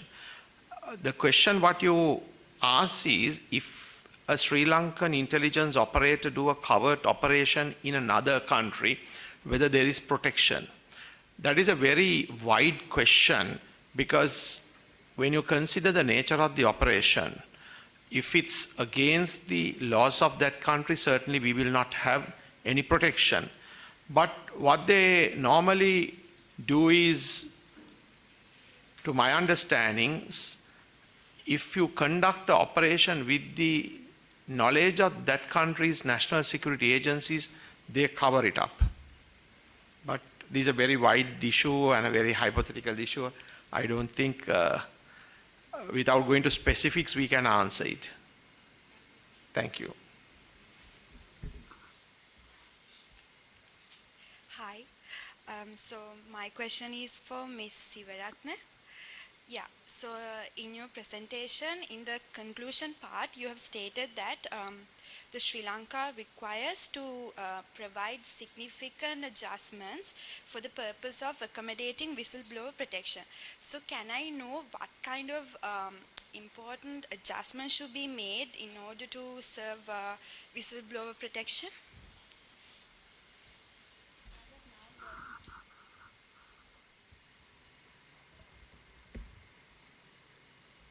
So as of now, there's no protection given under the Sri Lankan law. So that is why I recommended the PIDA to be implemented in Sri Lanka. So there's no law in Sri Lanka. For make adjustments, there's no law. Thank you.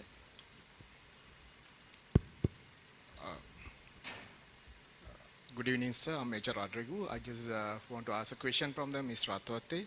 This is regarding the secrecy based on your presentations. Now we have seen several documents, secret documents are being called to the open courts because litigation is with individual liberty as well as protection of the members of the international community. Where in the litigation process, even recent cases, they were asked to bring down secret documents to the open court, where we don't have an act right at the moment. It is underway.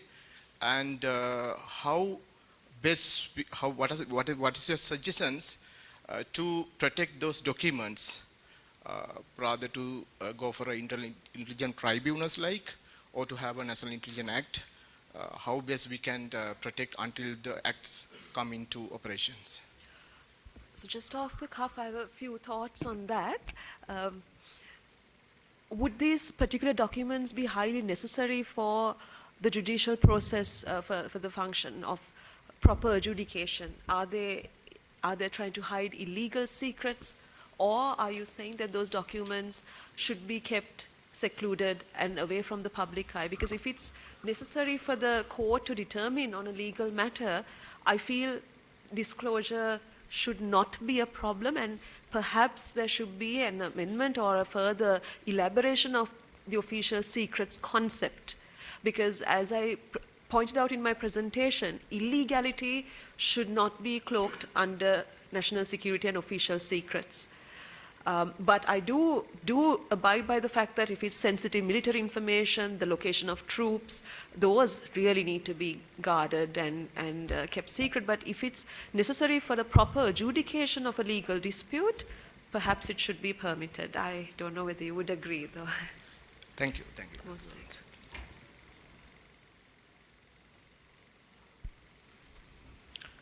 Any more questions?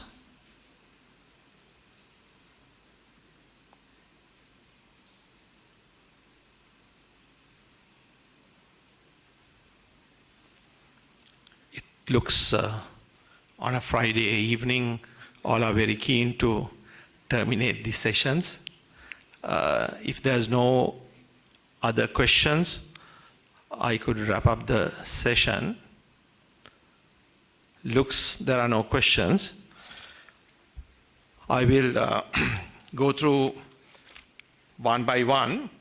Number one is the preventing the misuse of non-governmental organizations for terrorist financing. A very interesting topic and a very timely topic, especially in the context of national security. The speaker took us through the framework, the present legal framework, and the lacuna in going into the sources of funding and failure to have a cogent mechanism to regulate and control the non-governmental organizations. Again, this is a matter where if you over-regulate, and with the red tape prevailing in Sri Lanka, where to register a non-governmental organization, first of all, you need to go and meet the divisional secretary, then there is a development officer, then you need to go up to the Grama Seva Niladhari level, inform them what are the projects, what you intend to do, then prepare a report and submit to them. So I think, in my understanding, as of now, the registration process itself is fairly cumbersome. If anybody wants to send certain funds in order to assist the people who are deprived of those facilities, you need to go through a stringent procedure. Then comes people who violates this and then make use of the umbrella of a non-governmental organization to do acts which breach the national security and especially matters pertaining to terrorism. This is where in my opinion, there is total lack of coordination between the ground level officers and the intelligence agencies. I don't think we need to regulate further if we can make use of the public sector officials who are attached to a divisional secretariat. Because Sri Lanka, as you all are fully aware, is having the largest number of public servants or the public officers per person in this part of the world. Unfortunately, most of them, I openly say this, they do not work. They do not discharge their duties. And then every 5 years, we change the government. Nobody wants to change any particular public officer. I'm telling very openly, being a very senior public officer, they don't discharge their duties. They do not coordinate. They do not monitor. And therefore, these loopholes are created. However, it's a very timely and interesting point mooted by Ms. Jayathilaka about the requirement of a centralized regulator.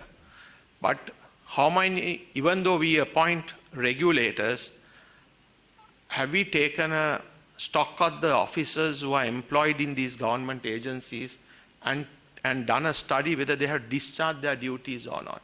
This is another point, I think, what you need to consider, because for every issue we blame that the parliament has failed to enact laws, therefore things are going wrong. It's very easy to point it out, but at the same time, people who have been entrusted with discharging duties have failed to work. And it's an open secret. Most of them, they do not work. They do not consider that it is their duty to work. So until we instill this in the minds of the Sri Lankan public sector, this country will never see a development what we have seen in a first world country. So I had to express my opinion, but I'm very vocal and open about it. But I think if the agencies work together, because we have the Money Laundering Act, and any information from the central bank, they have the system. Is anybody from the central bank is present, the FIU, they have the system. You only need to put the details of the bank account, all the connected bank accounts details, everything comes online. And those portals are connected to the Criminal Investigation Department, Terrorist Investigation Department, and the other government agencies. But as we said, there should be a whistleblower. Do we need whistleblowers when a particular divisional secretary's office has number of officers who are more than required? So what is their role? This is another analysis what we need, and I'm sure the Kotalawala Defense University will consider once I had a discussion with General Milinda Piris to consider whether the public servants and the system is moving forward. I think it's high time to do a research on this, because Sri Lanka has come to a critical point where the country has failed, and we are already declared as a failed state after having a large number of public servants who are working for the government. Have they delivered the goods? In my opinion, no. So let's go into the next one. The sufficiency of existing legislation to prevent cyber harassment in Sri Lanka. Another very good topic. The two presenters spoke about the existing legislation, the Computer Crimes Act, and the Penal Code, and the Obscene Publications Ordinance, and the prohibition of ragging and other forms of violence in educational institutions. Now, when it comes to the Computer Crimes Act, what we have enacted in the Computer Crime Act is pertaining to the computer per se. But at that time, I was also part of the committee which did the drafting under late Attorney General Mr. C.R. De Silva, President's Counsel. There, when we consider the Computer Crimes Act, we only consider the computer. But today, what is being posted on the Facebook and the other online portals are based on the internet, and that is not available inside a particular computer. Therefore, if somebody, for example, she spoke about the cyber harassment through the Facebook and the online portals, then hacking the Facebook pages. Unfortunately, for quite some time, we have been discussing to bring a legislation in Sri Lanka. In 2018 or 2019, when there were communal violence in the central province, we decided to block the Facebook. The Facebook, ultimately, in order to lift the ban, came to Colombo from the New Delhi office. There is no Facebook office in Sri Lanka. We don't have a presence of Facebook even to execute a court order. In this discussion, what they pointed out was, I was part of the team which represented the Honorable Attorney General, what they said was, you bring a legislation. The standards of the Facebook is, for example, in the Middle Eastern countries, a lady's dress has to be a one starting to cover from head to toe. If somebody wears a dress revealing herself, for example, a swimsuit or bikini, and post a picture in a Facebook operated from a Middle Eastern country where it's an offense, then the Facebook will immediately remove it because it's an offense in their country. But unfortunately, the Parliament has failed to enact a law with regard to these matters in Sri Lanka, where the online publications, and therefore certain people have got the freedom to do what they like. They destroy families, they destroy societies, then they destroy the country by attacking certain government institutions and posting articles, photographs which are not correct, which are not true, and the cyber crimes are committed using this. So therefore, even though the local legislation of Computer Crimes Act is, we have the penal code provisions, unless we bring an act to regulate the online publications, as the presenter mentioned, which is in Singapore and as well as in UK, we won't be able to remove these posts from the Facebook or the online portals. In order to mention another fact, most of these Facebook and the Google and then Amazon, all these are connected to data servers. The data servers are in United States, in Ireland, European Union, and I think some are in India. Therefore, all these, when we give a directive or a court decision to implement, it moves out of our jurisdiction.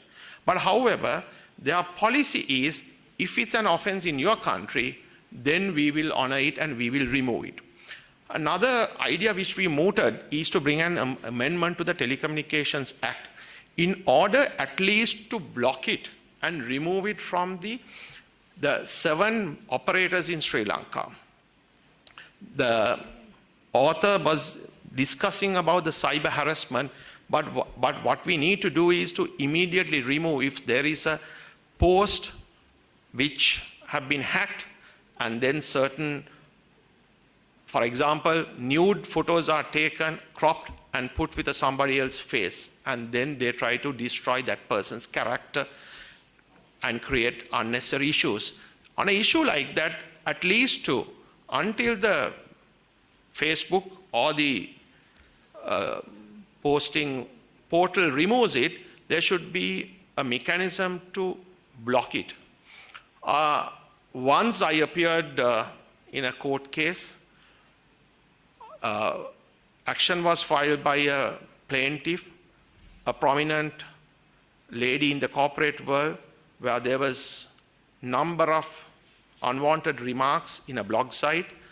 And I appeared for the government and for the Telecom Regulatory Commission, and when they asked for an injunction, without contesting, I informed the learned district judge of Colombo, we are in agreement to issue the injunction. Without going to the stage of an enjoining order, directly the court issued the interim injunction, asking all 7 operators to block the sites. So at least there should be a mechanism in the Telecommunication Act in order to block these posts, which we have been discussing. Unfortunately, it has not come into light.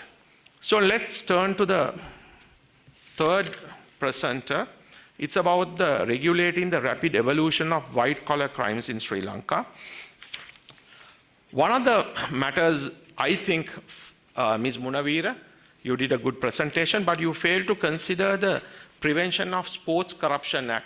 That was one of the last legislations approved by the previous parliament in 2019, which has brought number of provisions pertaining to white-collar crimes, because when you take into the corporate world, not even that they do crimes with regard to their business entities, but they use the sports arena to do white-collar crimes. So that's one of the areas which you had failed to consider, but I must congratulate for doing a very good presentation. Then comes to the truth or treason, the tussle between the secrecy and security. I'm sure most of the serving officers from the armed forces and police is very keen and very interested. In the recent past, we had an issue about the declaration of high security zones in terms of Section 2 of the Public Security Ordinance. However,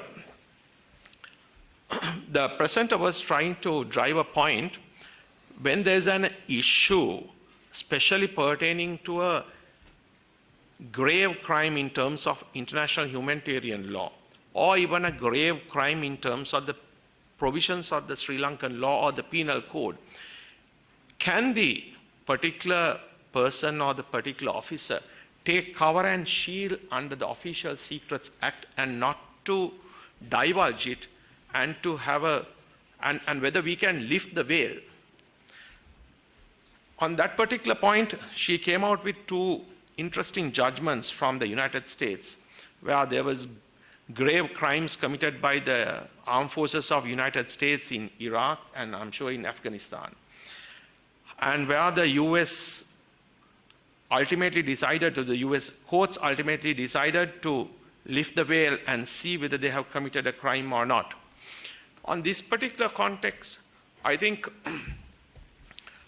when it comes to the grave crimes committed by the members of the armed forces in the past history of Sri Lanka, even though they are governed under the Army Act, Air Force Act, and the Navy Act, the police has filed indictments.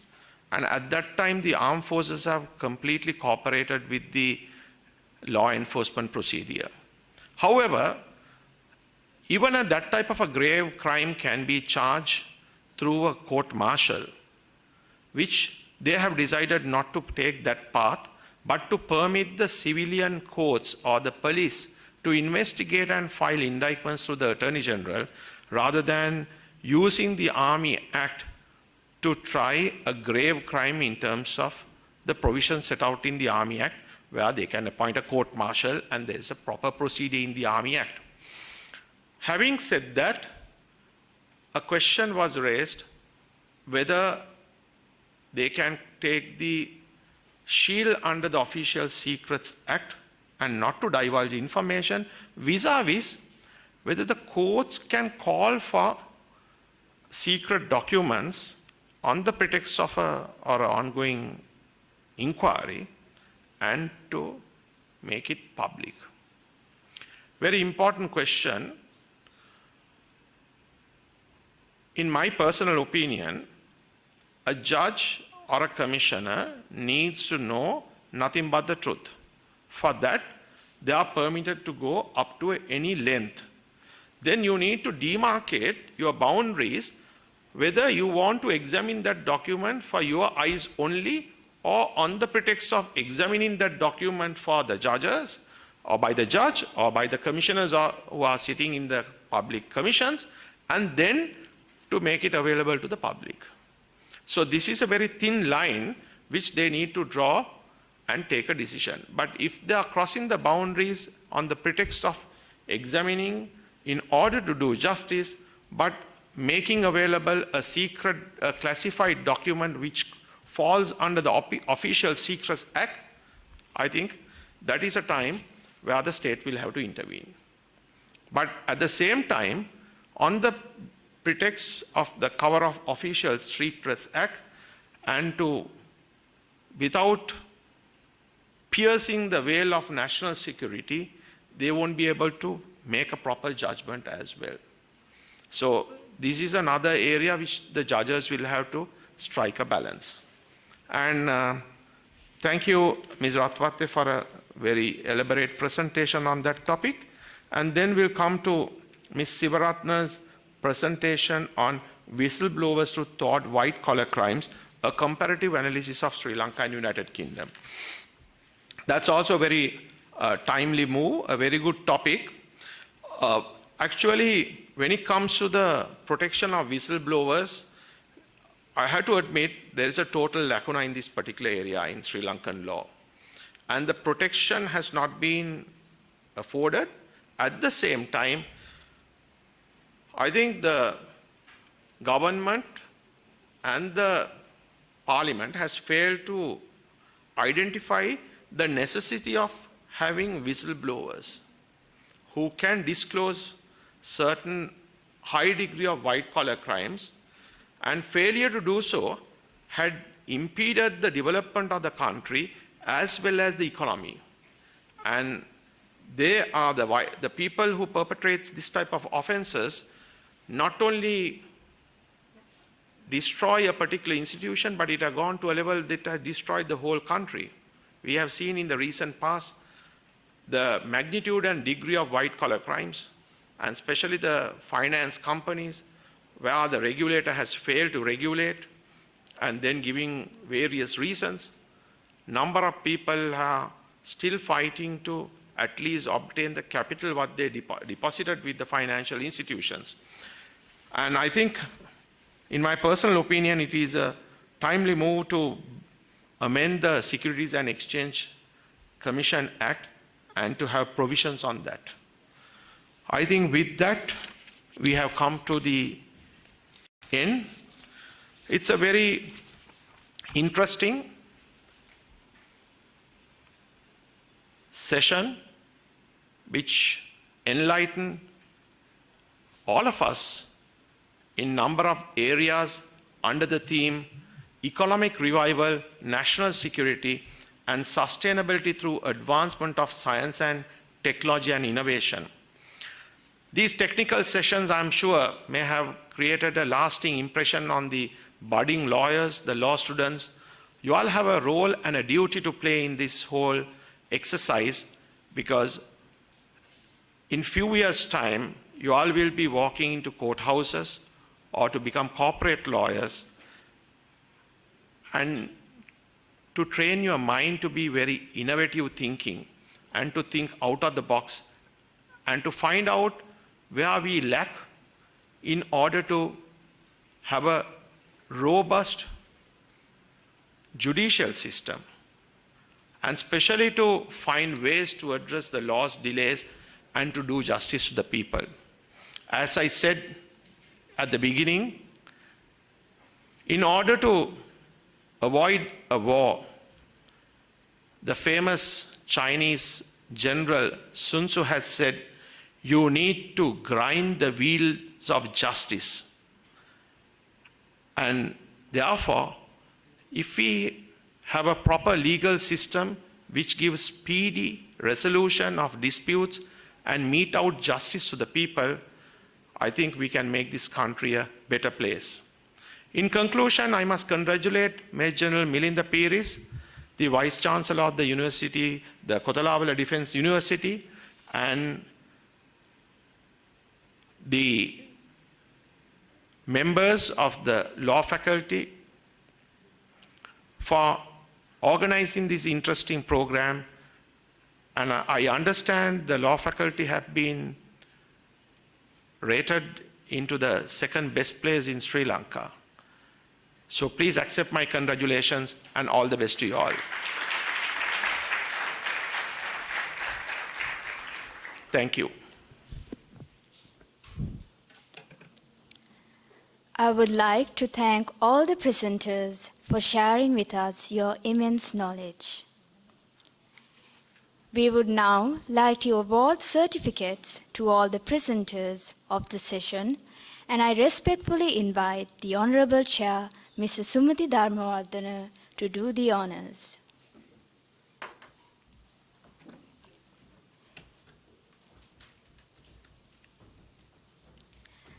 I kindly request all the paper presenters to come forward and accept the certificates. KMMM Jayathilaka,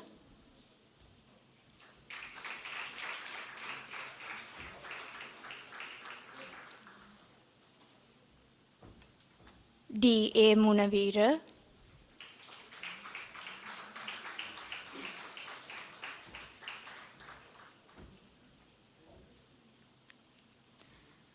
IMA Ratwatte,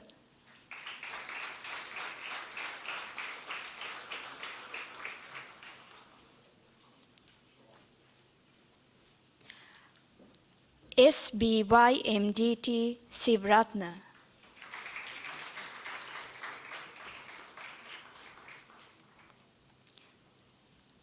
Sir, we would like you to kindly remain on stage.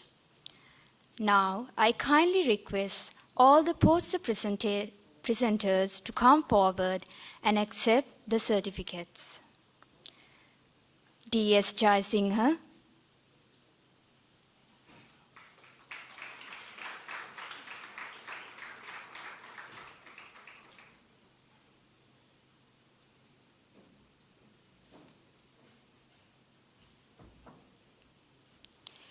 AGM Pabasara,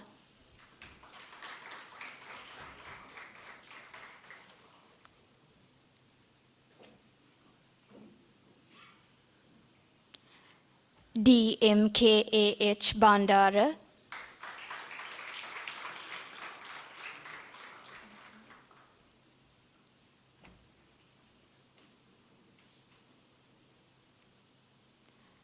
CLCM Patabandige,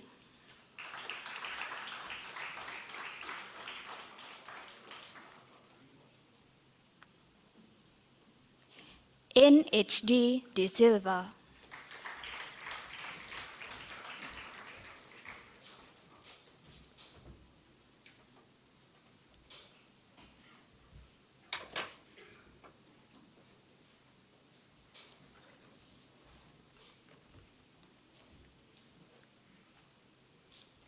Sir, I would like you to kindly remain on stage. As a token of appreciation, we would like to present the mementos to the Honorable Chairperson. I cordially invite the Vice Chancellor of KDU, Major General Milinda Piris, accompanied by Mr. Mangala Vijayasinghe, the Dean, Faculty of Law, to do the honors.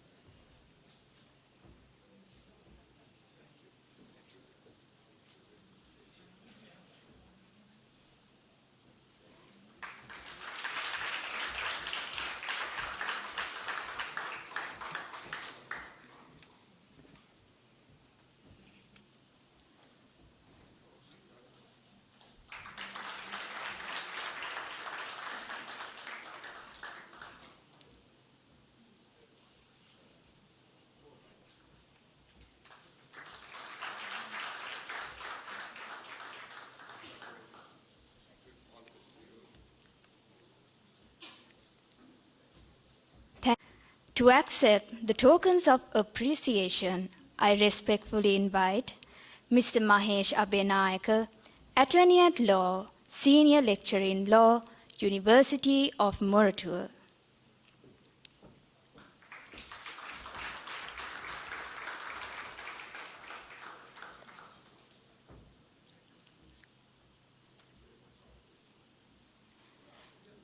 Mr. Lankanath Ratnayaka, Attorney at Law, Senior Visiting Lecturer in Law.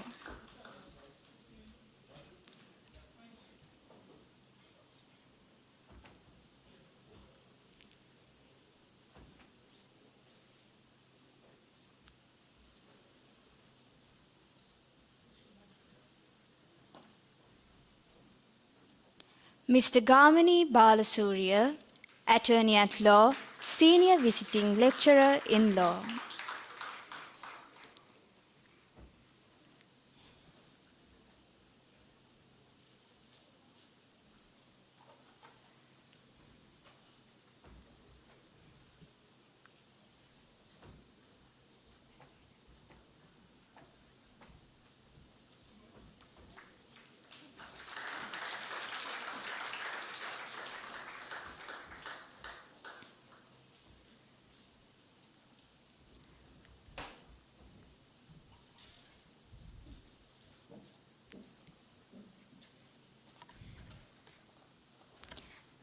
Thank you, sir.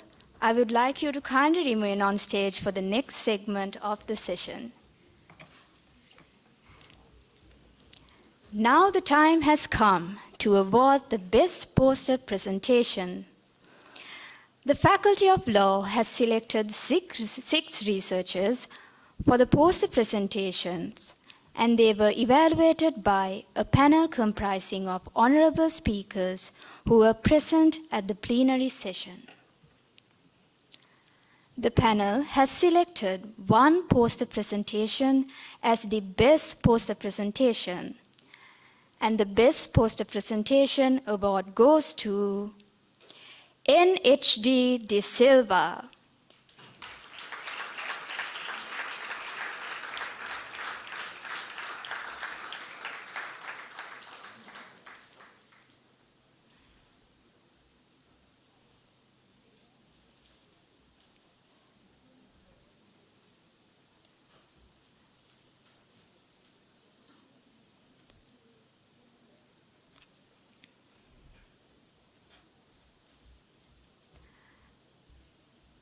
Now the time has come to award the Best Paper Presentation.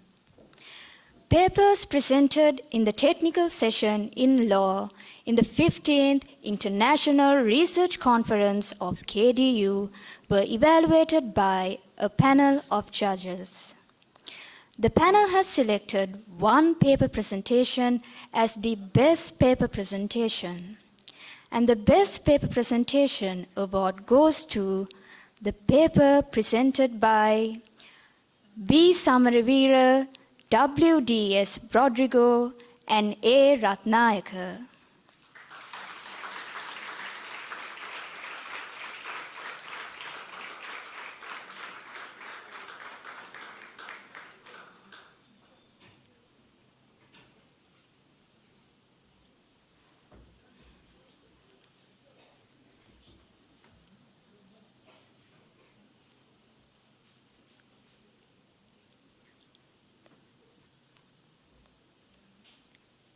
Thank you, sir. With that, we